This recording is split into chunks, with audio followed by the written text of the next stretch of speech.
Hello everybody and welcome to this video. In today's video we are going to discuss logical variables and boolean values.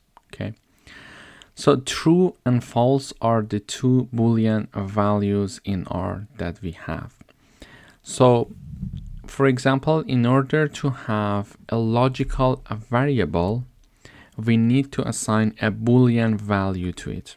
Okay, so for example, here I am assigning the true boolean value to a variable which is a logical variable called logical underscore var1.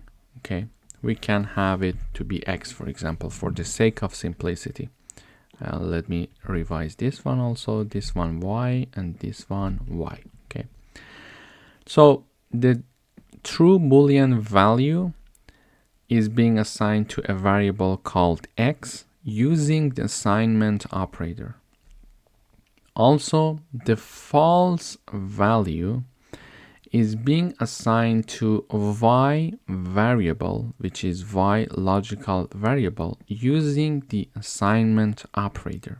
Okay, and then we try to print x and y. So when we run the code, first of all, we see true in the output, and then we see false in the output, which are representing the values for x and y. So x and y, they are logical variables that they have actually the boolean values true and false that we assigned here. Thanks for watching.